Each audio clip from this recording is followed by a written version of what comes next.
You all know about vowels. They're essential as phonetic building blocks for forming words in all of the world's languages. Most languages will have at least the vowels a, I, and u, and many others also include e and o. In total, there are around 30 major vowels that a language could possibly have. And these vowels can take various features, such as length and nasalization. Vowels can even join together to form the topic of this video, diphthongs. Diphthongs are a combination of two separate vowels within the same syllable. Examples of diphthongs in English are I, ow, and oi, as in the words buy, bow, and boy. I, ow, and oi also happen to be the most commonly used diphthongs cross-linguistically, appearing from Spanish to German to Cantonese to Indonesian, even if their vowel qualities are slightly different. English has two additional diphthongs in most dialects, a and o, as in bay and bow. But in other dialects, these are pronounced as monophthongs, which, as you may expect, are single vowel sounds independent from any diphthongs. It should be noted that diphthongs are separate from consecutive vowels, which are also made up of adjacent vowels, but are often not seen as their own phonemic diphthongs, and more noticeably, have each vowel be part of a separate syllable, while diphthongs are contained within one single syllable.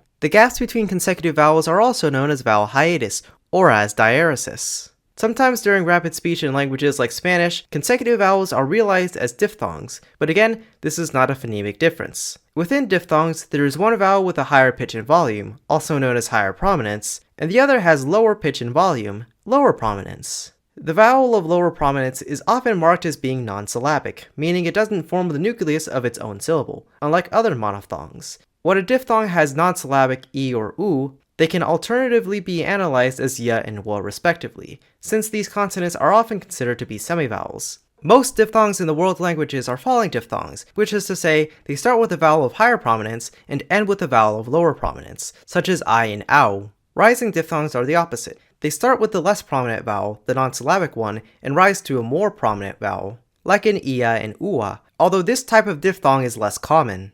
Diphthongs may also be analyzed based on changes of the vowel height. Vowels differ in how high the tongue up is when articulated. E and u are close vowels, with the tongue right by the roof of the mouth, and a is an open vowel, pronounced with the tongue far away from the roof. The schwa a is mid, with the tongue in the center between open and close. E is open mid, and a is close mid. Closing diphthongs go from a more open vowel to a more closed one, and opening diphthongs go from a more closed vowel to an open one. Closing diphthongs tend to be falling, while opening diphthongs tend to rise. There are also height harmonic diphthongs, which are made up of two vowels with the same height, like iu, ui, eo, and oi.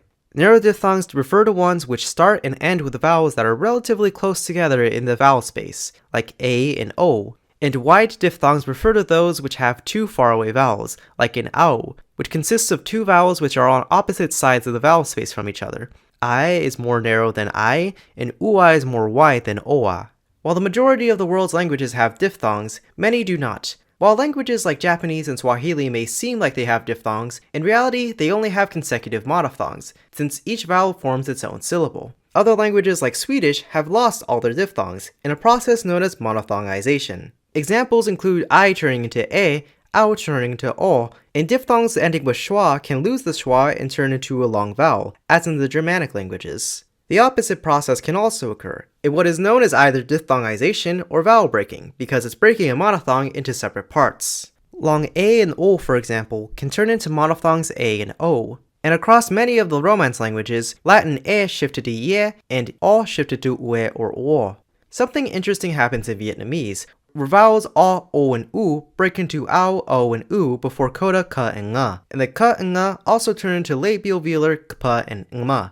Many languages that have diphthongs don't allow them to be followed by coda consonants, since that would essentially be a consonant cluster at the end of the syllable, something that a majority of the world's languages don't allow.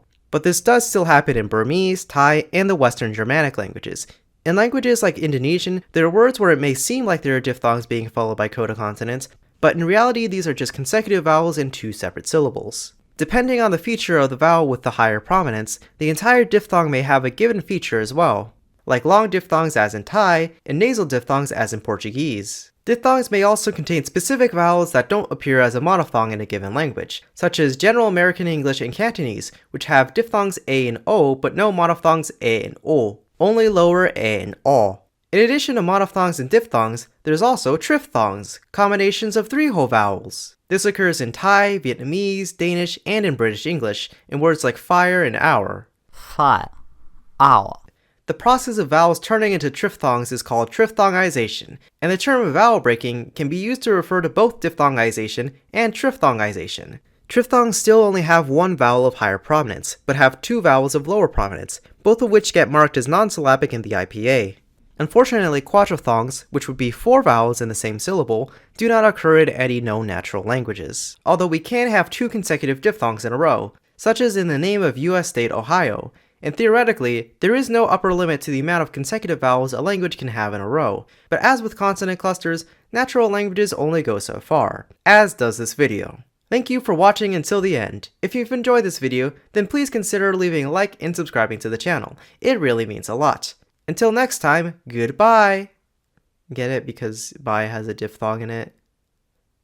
Haha, I'm so funny.